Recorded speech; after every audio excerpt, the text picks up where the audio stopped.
باللہ من الشیطان الرجیم بسم اللہ الرحمن الرحیم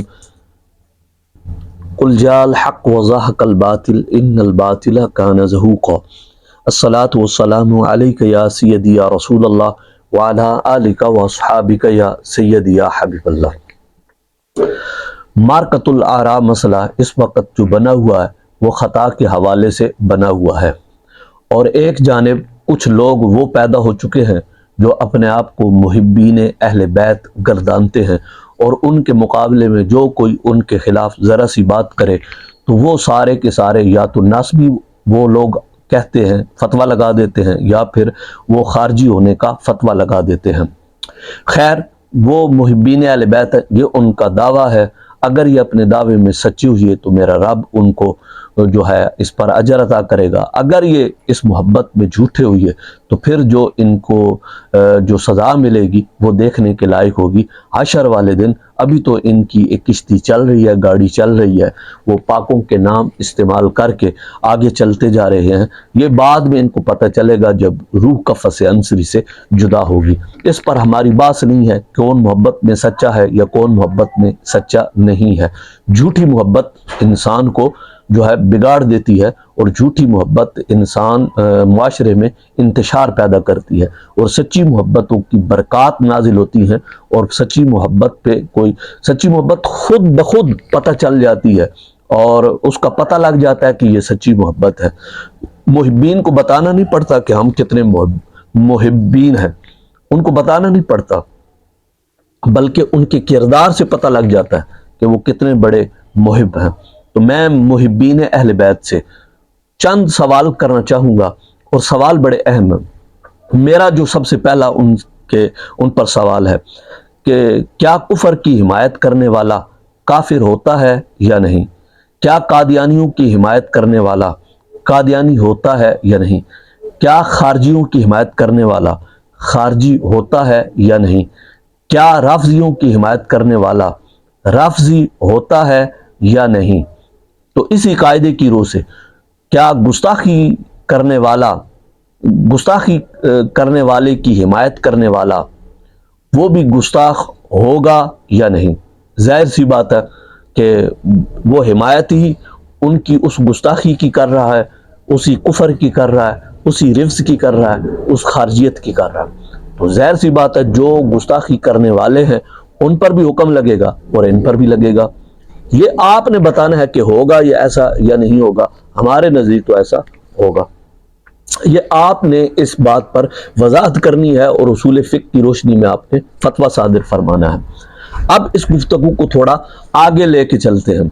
دیکھیے قبلہ کنز العلماء مفکر اسلام نے سیدہ طیبہ طاہرہ زاہدہ عابدہ سیدہ کائنات رضی اللہ تعالی عنہا کی طرف خطا کی نسبت کی، تو وہ خطا کی نسبت کر کے گستاخ ٹھہرے، تو پھر وہ سادات کرام جنہوں نے قبلہ کنز العلماء کی تائید کی، حمایت کی، نصرت کی، تصدیق کی، توثیق کی، حمایت کی، تو آیا کہ وہ حمایت، تصدیق کر کے کیا وہ بھی گستاخ ٹھہرے یا نہیں؟ اگر آپ کے نزدیک وہ گستاخ ٹھہرے ہیں تو ابھی تک ان سادات کے نام لے لے کر ان کے فتوے کیوں نہیں ان پر دیے گئے، اور ان پر گستاخی کا لیبل کیوں نہیں لگایا گیا؟ ان کے خلاف میٹنگیں کیوں نہیں کی گئی؟ ان کے خلاف جو اپنا درخواستیں کیوں نہیں دی گئیں؟ پرچے کیوں نہیں کٹوائے گئے؟ اور ان کے خلاف بائیکاٹ کرنے کا اعلان کیوں نہیں کیا گیا، اور فتویٰ صادر کیوں نہیں کیا گیا؟ ابھی تک خاموشی کیوں ہے ان سادات کے بارے میں؟ پھر اس کے بعد وہ مفتیان کرام ہیں، ایک مفتی نہیں ہے، دو مفتی نہیں ہے، سینکڑوں کے حساب سے مفتی ہیں، انہوں نے فتوے دے کر قبلہ کنز العلماء کی تائید کی ہے، توثیق کی ہے، تصدیق کی ہے، حمایت کی ہے۔ تو میرا سوال یہ ہے کیا آیا یہ مفتیان کرام بھی گستاخ ٹھہریں گے یا نہیں؟ اگر گستاخ ٹھہرتے ہیں تو ان پر آپ نے پرچے ابھی تک نہیں دیے، ان پر ابھی تک آپ نے وہ فتویٰ نہیں دیا گستاخی کا، یہ والے کیوں بچے ہوئے ہیں؟ اور باقی اس کے بعد جو طلباء ہیں، طالبات ہیں، مشائخ ہیں، مدرسین ہیں، منتظمین ہیں، علماء ہیں، فضلاء ہیں، یہ پورا اہل سنت والجماعت کا ایک کثیر تعداد والا حصہ ہے، یہ بھی ان قبلہ کنز العلماء کی حمایت کرتے ہیں، تصدیق کرتے ہیں، توثیق کرتے ہیں۔ تو آیا اصول فقہ کی روشنی میں بقول آپ کے کیا یہ بھی گستاخ بنیں گے یا نہیں؟ اگر گستاخ بنتے ہیں تو پھر ابھی تک آپ کی قلم حرکت میں کیوں نہیں آئی؟ ان پر فتویٰ کیوں نہیں دیا گیا؟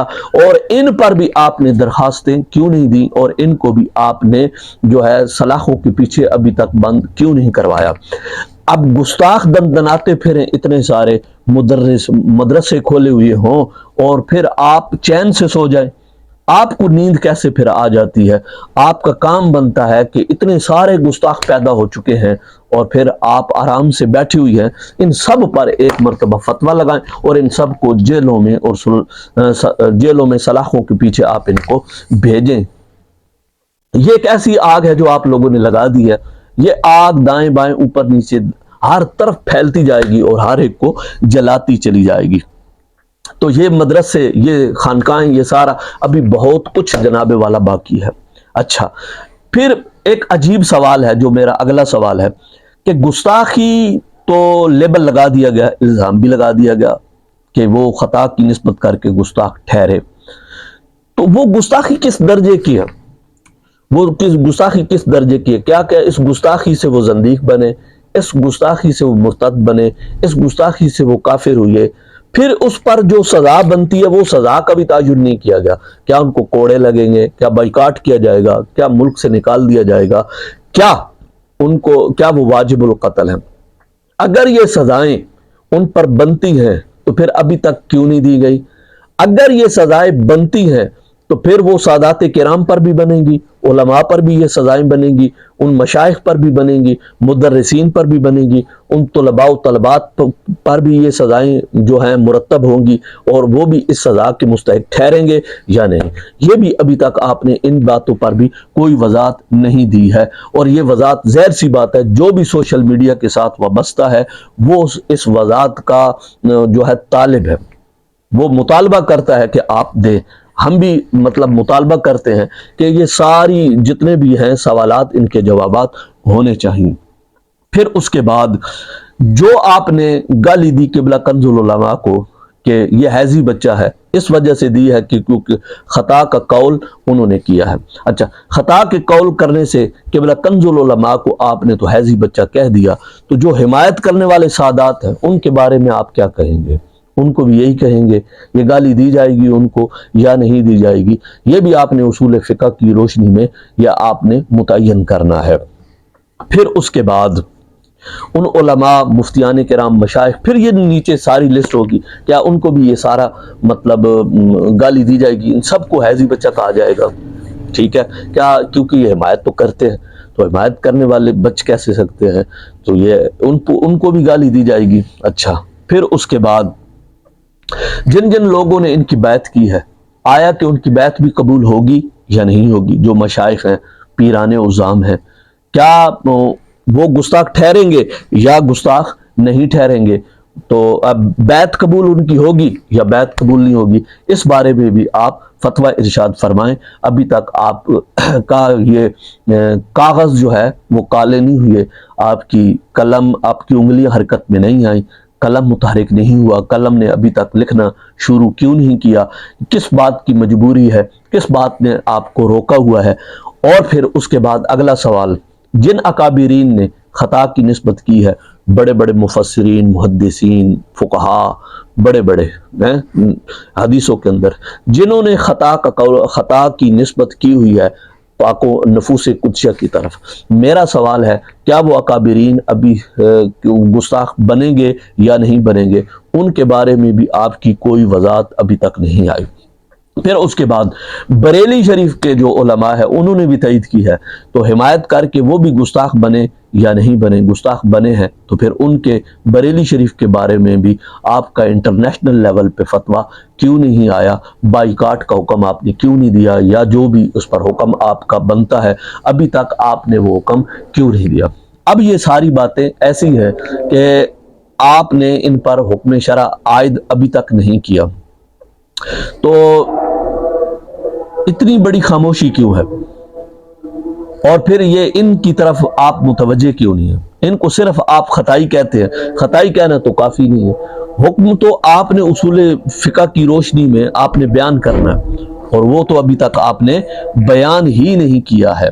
تو قبلہ میں ذرا اس بات کو آگے اگر مزید کھولوں تو اس میں مزید اتنے پہلو نکلتے ہیں جن کا جواب دینا آپ کی بس کی بات نہیں ہوگی۔